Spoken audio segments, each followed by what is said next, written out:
So welcome, Alex. Thank you so much for joining me and to share your reflections on how the TTC that we did together kind of rippled out into your everyday life or teaching practice if you are teaching. So would you like to share what initially brought you to this training? Why did you join the course?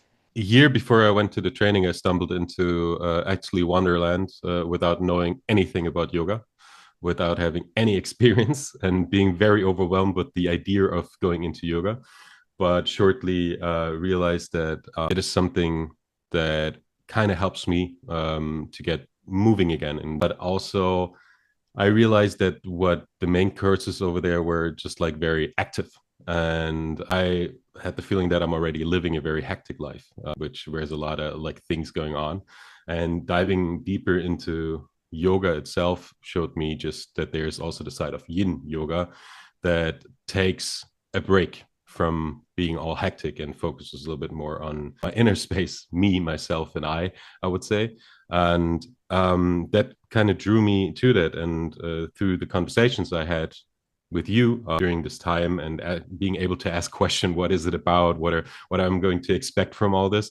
I realized that is something that I want to gain more knowledge in to understand what is happening inside of myself, because that is something that I had the feeling I was missing. And so that kind of drew me into this whole journey of going back a year later and being part of the teacher training. How did you feel and what kind of life situation you were in before the training so that we understand what were your circumstances, more or less, before you joined? I just had like the last couple of years before I went to the training was like an up and down physically and mentally for myself. And really at that point I was struggling on a professional work-based level. What do I want to do? Where do I see myself? On the other side, I kind of felt like I was stuck in a certain point, not knowing where to do and where to start and what to expect of myself and who am I basically. I had this inner longing for some guidance or something to find myself again. And that kind of put me in a constant state of overthinking, trying to balance everything out, be there for everybody, trying to also overcome like certain things where people in situations health wise where people helped me a lot and I was like relying on them. And now I wanted to give it back and overcompensate in a certain sense. And I felt a little bit lost, to be honest. And that's when I realized that I needed to change something. And like always, change doesn't happen overnight. It's something that is like a process you go through. That's where I started to realize that that I'm the one who's going to take action. Like I need to take action to figure out what I want to do. And the only thing how to do that in my sense was to try out things that I don't feel like 100% comfortable with.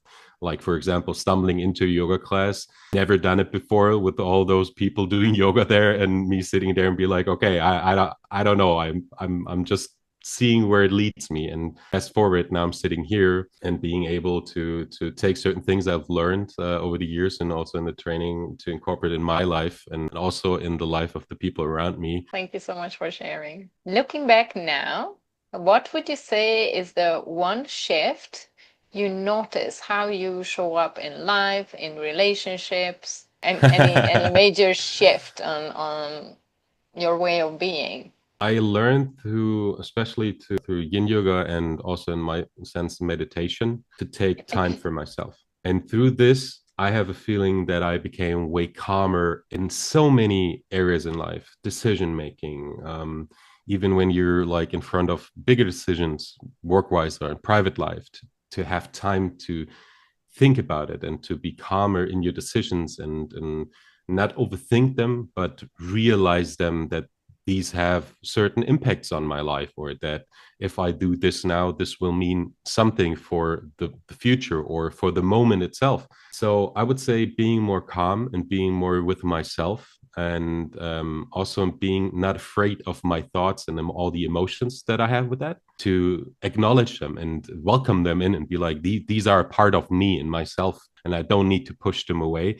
But I also know that I can have a specific time where I can focus on them without any interruption and not being afraid of emotions, of things that stir up or thoughts that reoccur. And yeah, that is something I would say was a big shift for me. Not trying to push everything away, but more like welcome them in and be like, hey, I notice you, you're here. Maybe not this is right now not the time to think about this because I have other things, but I have time to think about this, or I have time to work with these emotions and these feelings. So this is something that really changed a lot in my daily living. Are you teaching yoga or yin yoga at the moment? So funny enough, after I did the Yin Yoga teacher training, a lot of people reached out to me and was like, "Oh, you're yoga teacher." I was like, "Oh well." I wouldn't say I am a teacher now, but I learned a lot, and I'm willing to share. So, am I teaching in a regular sense with classes somewhere in a studio? No, but one of the best experiences I had was getting my over 70-year-old father to start Yin Yoga on a vacation, on a family vacation we did, which was an interesting experience by itself as being the son and having my parents all of a sudden sitting there and they eagerly listening to me. But it was such a wonderful experience to see how from that point on they started to do it more often, and me going there a couple of times and giving them like lessons, and also relating to my father how it felt for me when I did my first yoga class and how he now feels like doing it, and all of a sudden him going to now planning to do like a hatha yoga class because he's like, oh, I want to try this out. And so that is a very cool experience to be able to share that knowledge and also teach people that are close to my heart, but also friends around me that reach out and have a lot of questions. So, what is Yin Yoga? What is the difference, and what is the idea behind it? I thought yoga is like this and that, and being able to share knowledge in that sense. So it's also kind of like teaching, I would say, but it's not like active teaching a class. It's more like teaching them about more the story behind Yin Yoga, the story behind what it is meant for, what is the idea behind it. And in that sense, I would say, yes, I'm teaching from time to time, but not on a regular basis. But I'll enjoy it. And if people keep on asking me that much, maybe I should. I don't know. Yeah, so you're definitely sharing a Yeah, lot. And especially I know the feeling once you come out of a teacher training, it's just this is all you can talk about with everyone, right? So it's like, even if someone is not did you interested, know? you're just sharing. Yeah. So what would you say? How did your parents respond to the practice? How did you feel teaching? And what kind of feedback you received from them? So my father had a knee operation. After that knee operation, and knowing I was going to go to be part of the Yin Yoga teacher training, my head started like thinking, okay, is there something that I can support him like with this kind of stuff? And then I quickly learned that there needs to be a certain time of healing before doing yoga again. I talked to my dad about it, and he was very interested. I wasn't expecting, but it was very, very interesting to see his response to that. And after the first time teaching them, the response was more like, I thought we would talk a little bit more about it, but it was more like they both of them just were like, that was not what I expected. So I'll need some time to think about it. After like a couple of like, I think it was a day or something, my dad was reaching out to me, which is like, he's an engineer, so he needs knowledge. He was like, do you have anything to read up? Like, I really would like to understand a little bit more things. And that got him on this whole journey. And for me, teaching it the first time, yeah, scared, I would say, in some sense, but with a positive vibe. It was more like it was excitement. It was just like, okay, all the things that I've like learned from you and from all the other participants in the training, and also after, like when we were talking like in our chats or something, am I explaining it the correct way, or wait a second, I've done this like a couple of times now, so I don't need this explanation, but maybe they do. So it's like a whole thought process of how do I get to the point where they understand what I try to tell them or why we are doing certain things. And one of the most trickiest parts for me was holding the stillness, like being there when they are in the pose and not getting agitated because I have a feeling like, oh my god, it's like, okay, when is the next? Am I like checking the time, and for myself even taking a breather and being like, okay, this is how it's supposed to be. We're not rushing things. This is like us right now here. So it was such a cool experience. But I also realized that it is like the things I have planned and the reality don't 100% match up, which is cool because it gives you space to be a little bit spontaneous about, because it's still a dynamic that happening in there. So you have to react to the situation that is like unfolding in front of you. And yeah, so that was a real cool experience for me to see how am I in this position I've never been in before, being the teacher, so to say, or guiding people through a yin yoga session. That it was such a beautiful experience, and also having the response that I just shared afterwards was more like emphasizing all the emotions, like being happy to be able to share this with somebody, how you can touch people on an emotional level while sharing what you're passionate about. So And I really love how the scientific mind of your dad just wanted to understand the whole thing on a cognitive level, you know? It's just not just like emotions, sensations, but he has to understand the science behind it, which we also covered in the training. So yeah. hopefully you were also able to respond or point him to some materials. Yeah. Definitely. But it's fun. It's so interesting how also to experience how minds work, how people Mhm. approach these kind of situations, and that there's such a colorful garden of different people trying to approach this in their own way. Yeah, how different people experience the same thing, right? How Yeah, differently they respond. And there's a lot going on in a class, even if it's just two people and they are your parents, you know, there's yeah, so much to observe. And then I understand the scary part, or the part that made you nervous, you know, the holds and the silence when there's nothing else to say anymore. You just hold the space. So that's the challenging part, yeah. yeah. Because with the constantly performing mind, we are always just like, okay, what do I have to do now? What I should do? But yeah, we are It not is trying to it's do challenging. anything. We are allowing stuff. We are holding the space for many things to unfold. And in some sense, if I want to be the person who holds that space, I need to also slow down and not like being over dramatic about like if I'm doing everything wrong. In some sense, so I realized for myself, this is also good practice for me. And it goes out to many more spaces in my life, not only by teaching in class, but working with people, being able to just hold the situation, just being able to listen to somebody, that you don't have the urge to talk or to react or to do something in that sense in that moment. So that's a good practice on the teacher side for me. I don't know if anybody else experienced this, but that's for me. Sometimes I'm like, okay, that's my part. Like I'm also learning still. So yeah, constantly learning. Definitely, yeah. And do you have maybe in mind an everyday moment where you used anything that you learned in the training? Maybe a mindfulness practice, a way of responding differently to other people, or any shift in how you cared for yourself, or maybe setting boundaries, anything that comes to mind that. I do this mindfulness practice every morning before I go to work, because even if it's just like in my car before I go into the office or before I open the laptop when I'm in home office, it's just taking some time for myself to ground myself and take a moment and feel yourself, like how am I feeling today? What is there something going on? Like I said before, to acknowledge that there is maybe something in me that is maybe shifting the way the whole day is going to be. A different thing I also do is I meditate every evening nowadays. So that is something that I also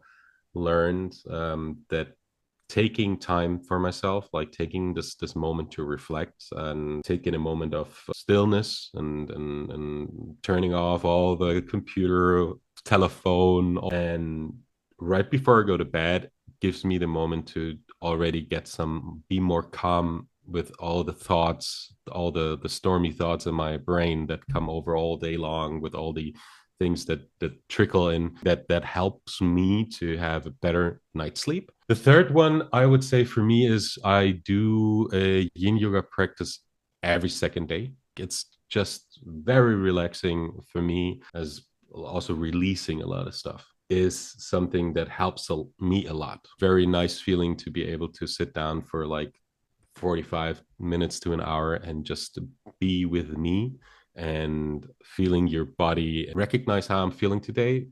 Are there things on a physical or emotional level that are happening?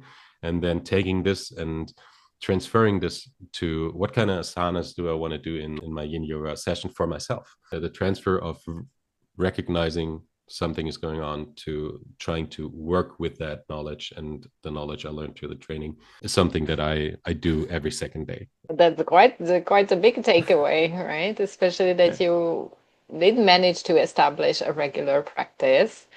Also with meditation, going back to that, let's brag here a little bit. I'm not sure if you're still on your winning streak with this, but how Yes, many I days am. was it in total that you I meditated without skipping a day?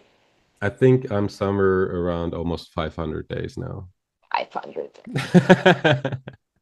It took me quite some time to establish this as something that I see that helps me. And the one thought that helped me once was like, I do so much, sorry for my French, shit all day that doesn't help me at all, but I do it anyway.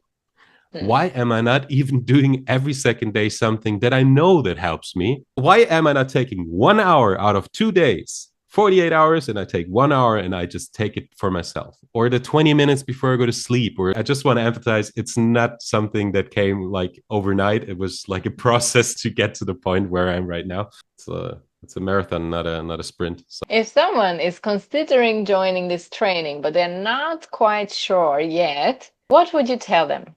If it was a friend or someone you know. Trust me and just do it. No. I think I would tell them about my experience, basically sharing what I shared with you right now. If there is just a little something inside of you that is like, okay, it's intriguing so far. I think there are things that could help me in my daily life, or even if you don't know it, give it a try. Talk to Ulyss and reach out. But it is a journey that I wouldn't want to miss anymore. Not only because of the teaching, but also of all the people that I've met and who I'm sharing all this with right now. And if you feel that your life is already very hectic and there's a lot of things going on, and that you sometimes maybe also, like I did, have the feeling you lost a little bit control over. And it is a good starting point to understand how can I grasp that whole thing again and get a little bit more in the steering on this in front of the steering wheel. And if everything is already going well, hey, then just take it for the ride because it is such a cool experience. So just do it anyway. But yeah, I would say if this is something that you already have a little interest in or you're already teaching yoga, do it because it brings you to a different level of thinking and a different level of understanding, especially, and that is something that I can only relate from conversation with others who did the training and they're teaching. The trauma informed part is something that is very beneficial. And I would say also, in some cases, in my own experience and in seeing and acknowledging people around me, and trying to understand a little bit where they are at that moment in time. And you have the best teacher in the world. Just bragging here. Thank you. Yeah, that's a useful advice. Yeah. And also others have mentioned that just talk to Liz. Ask her. Whatever you're unsure about, just ask her. Yeah. I think one thing that is very what I didn't see in any kind of training I did, and I'm not talking about only yoga trainings or anything, is the level of commitment and the level of wanting to share knowledge also upfront by a teacher, being there and basically being like, hey, ask me anything you want to know before you come. Like, is there anything you want to know? And having this opportunity, take this opportunity. I urge everybody, like, sorry, Liz. Hopefully, a lot of people will reach out, but it is such a cool thing. Like, sometimes you book something and you think you're going to experience X and you go there and it's Y. And with with you, I had the possibility or the option just to ask you questions. So what is this going to be about? What, so like I read the agenda, or I saw what kind of topics we're covering. What does this mean? And then you gave me an example of what does this mean, or what is the idea behind it, Mm. without spoiling all the goods that are coming in the class. But it helped me. So and that is something I haven't seen so far. That is pretty awesome. Is there one sentence that captures what this training meant to you? It was a starting point to realize my potential, getting on the right path with the right tools to figuring out who I am and what are the things that are important to me, embracing the fact that I am learning and don't need to know all the answers at this point, and realizing that I maybe won't ever have all the answers, but I'm on a learning path of getting there. This training for me was like a starting point, like the beginning of a wonderful journey that I'm still on to this day, and I'm very grateful for it. The only thing I wanted to say is, once again, like, it's not a one-time thing. You go there and you leave. It's a thing that stays, especially also through the knowledge you share through all your channels, the people you meet, the group, the open conversation groups you have on Facebook or in our little chat groups from the training. That is something that I think is a lot of times under advertised in some sense, because that is something you take for the rest of your life basically, and it's in your hand how much you use it or how much you participate, but it's always there. And I'm thankful that I'm still in contact with a lot of people from that training, and being able to listen and share and ask, and just, that's a space that I would say is very important also to me. That's something beautiful that also a lot of people would enjoy, to be part of that kind of like group of people that meet once and then share the rest of their life. Hmm. Yeah, that's so beautiful. Yeah, exactly. The community aspect Yeah, is really a powerful one. Uh, definitely. Thank you so much, Alex, for taking the time for sharing all this with us. I'm sure a lot of people will be able to relate and will find your thoughts very helpful. So until we speak next time, take good care and thank you so much. Thank you. Thank you for having me.